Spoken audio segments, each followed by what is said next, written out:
Paano nga ba mag-edit ng video gamit ang isang video editor? Gagamitin natin ang Inshot bilang halimbawa. So marami kayong mga pagpipili ang sample video editor apps at mag-download lamang. Una, para gawin ito, piliin mo ang iyong video apps na gagamitin. Pagkatapos pumunta sa video at pagkatapos i-click ang new. Makikita mong lalabas ang iba't ibang videos na nasa iyong cellphone. Sa akin, ay pinili ko yung blank para makapag-text ako. So pag pinili mong text, pwede ka na ngayon magsulat ng kahit na anong gusto mong isulat.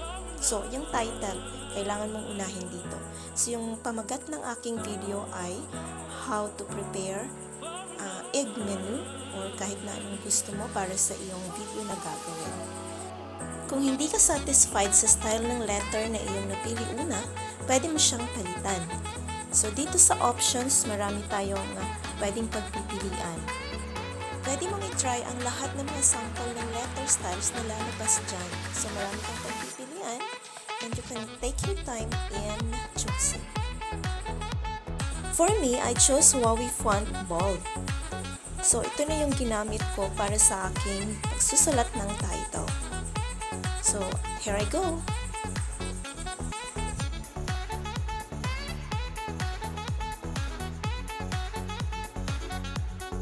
Pag hindi ka pa masyadong sanay sa pagta-type, medyo hindi ganun kabilis ang iyong pag-type, kaya medyo matagal matapos.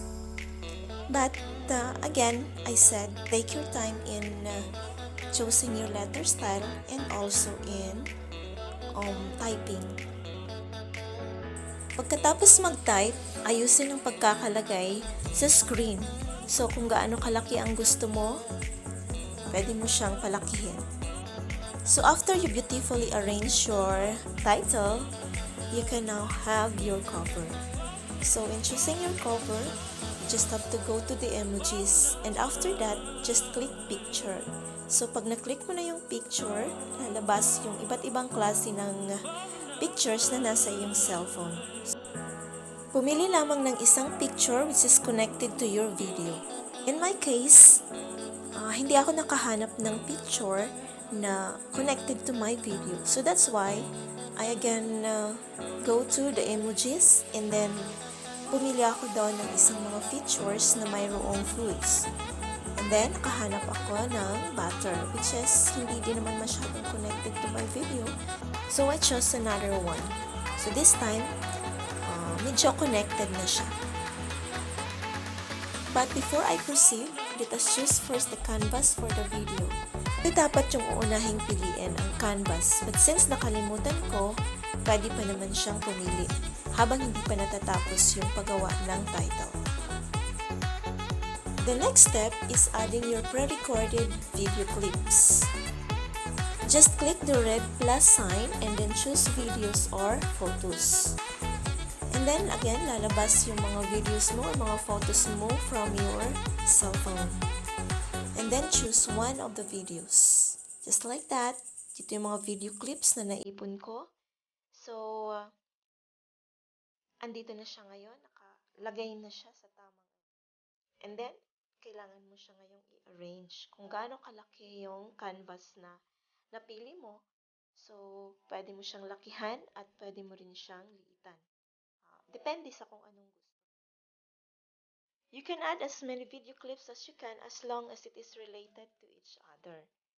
So, since ang video ko is about egg preparation or the French omelette, so ito yung video ko. Just watch it.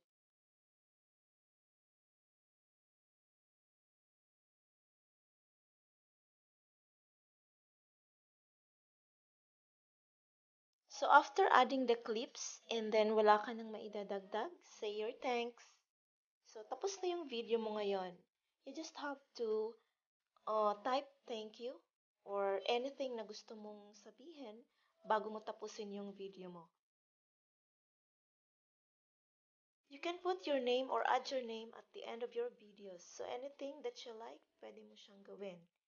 Just like for example, when you put any emojis that would pwedeng makahatak ng mga viewers for your video, pwede mo siyang ilagay.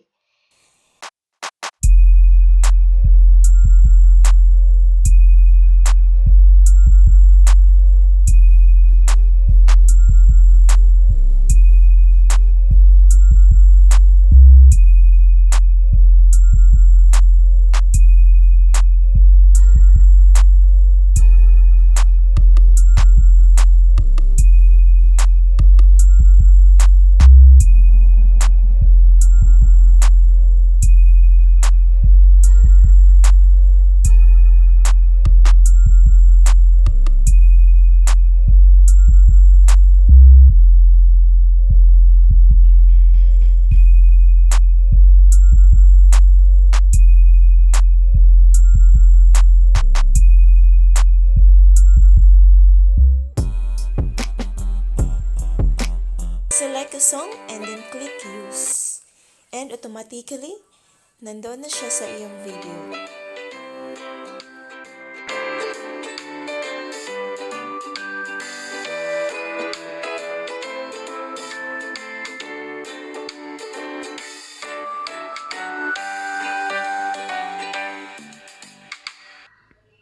You can also use effects if you like. Kung pwede mo siyang ilagay sa iyong video, just use it. Pero kung hindi mo naman siya kailangan, pwede mo na siyang wag gamitin. So that's the last step of our video editing, and now let us save what you have edited. Just choose the resolution that you wanted and then click save, and automatically your video will be saved. Thank you for watching, and please hit subscribe for more videos.